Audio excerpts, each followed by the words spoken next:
Now, back to cinema. And back to cinema, and the one thing that escaped you this week, the one one thing that went to escape you this week, which is 3,000 Years of Longing. Yeah.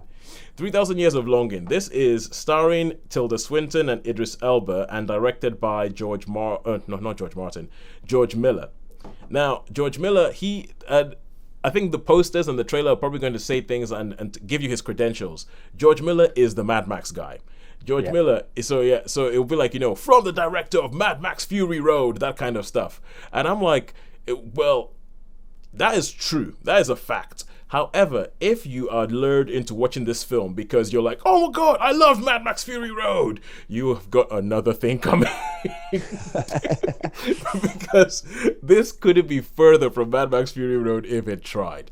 So the whole idea behind this is that you meet Tilda Swinton. She's on a plane going to Istanbul.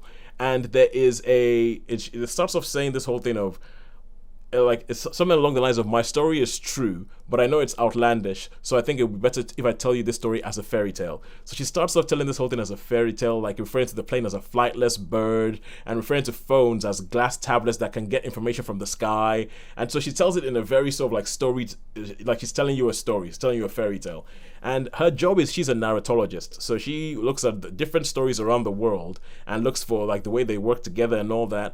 And so she goes to Istanbul, ends up in a bazaar, but she starts seeing things, and the way she's seeing things, you're not sure. She seems used to the idea that she's seeing things, and she's not, and you're not sure whether it's in her mind or whether these things actually exist. It's one of those sort of things. But she seems to know, oh yeah, this happens. This is the thing, and she goes to a bazaar. She ends up getting a bottle from a bazaar, cleans the bottle, and then the top comes off and boom, a djinn comes out. A djinn played by Idris Elba. Yeah, a djinn played by Idris Elba. And I think that the way that the djinn first shows up, this film is really, really stylistic, and I like the way they do it. I like the way they do the style. Obviously, there's like special effects and all that, but they use sparingly, and it becomes, and when it's talking about COVID movies and being on the lookout for COVID movies. Yes. I think I think we found another one. I think because even in this film, when they're on the plane, everybody's wearing masks. She goes to like a conference where she's talking about stories, and everybody in the audience are wearing masks. So they're not trying to hide the fact that COVID was a function. But then a large part of this film ends up being Idris Elba and her in a hotel room, like some sort of sexless version of Good Luck to You, Leo Grand. Oh right, okay. And it's them in a hotel room, and they're even wearing bathing robes or bathrobes. The way bathrobes, like sitting down for the whole thing. And what happens is that he comes out, he goes, "Thank you for freeing me. You now have 3 wishes." And she's like, "Oh no, I'm a narratologist. I know all the stories. I know what happens when people make wishes with jinn. It's like you find a way to twist them." And he's like, "No, I'm not one of those jinn. Trust me, I'm a good one." And then he starts telling his story about how he ended up in a bottle and how his life has come for the last 3,000 years. And it becomes a story. It becomes a film about storytelling. Because it's all about, and then you have this storytelling, you have these flashbacks. You have these flashbacks into the halls of Suleiman the Great, and the flashbacks into like the age of the Ottoman Empire. And the flashbacks is where you can see that they've spent the money. Because these are opulent, these are colorful, these are brilliant. And Sean, you were going to say something. I was going to say, yeah, well, from the trailer, those were the bits that intrigued me. It wasn't so much the hotel scene, but when you saw the clips of, the big baths and the backstage from the trailers and all that, and I just thought, whoa, this could be something special. Yeah, and I think those bits are great, because especially because they're going through a section of history that you don't hear about much in Western world. I mean, like the Hall of the Queen of Sheba, and the way it talks about things, it talks about the Queen of Sheba meeting Solomon, which is something that's recounted in the Bible. But the jinn is like, no, I was there. That's not the way it was written. It's like the way it's written is not the way it happened. This is what happened, and I love the fact that they're showing all these different people. They're showing you the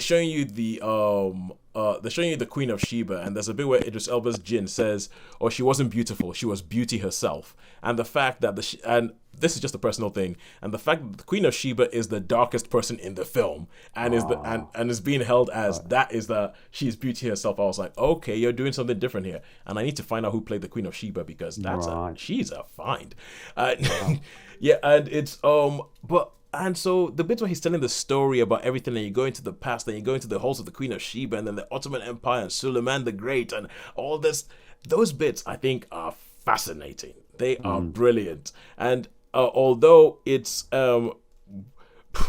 the mileage of this film, I think some people will get bored because it's essentially just somebody telling you a story about what happened to him. It's not as if that there's like, oh, we need to go get this thing, or we need to go there, or we need to go blow that thing up. It's just telling stories, and I really, really liked it. If you get into the rhythm of the film, it's really good, and there are some problems.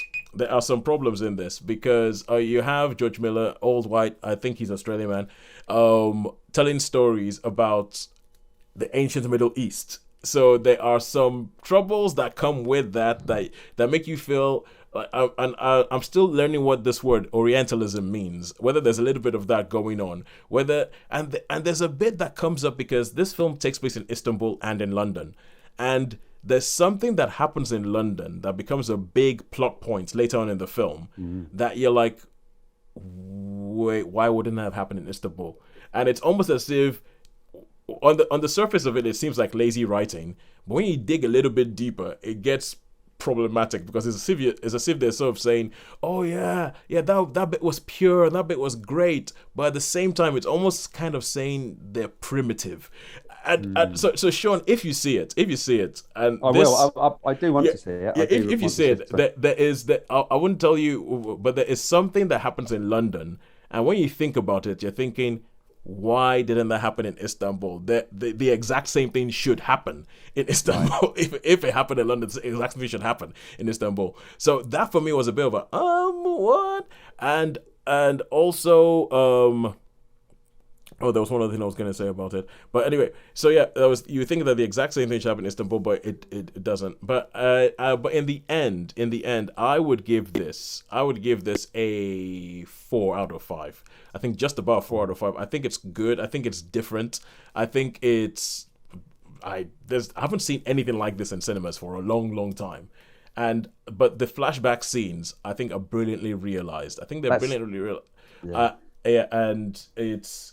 And I'm happy to see that there was at least, and you have this whole thing where the people, it's like the Turkish people. I was looking at the names afterwards, and they all look like Turkish names of people who played them. So for me, that little bit of representation, I'm like, okay, cool. There's been some attempt here to actually make this authentic. But I really, really enjoyed 3,000 Years of Longing.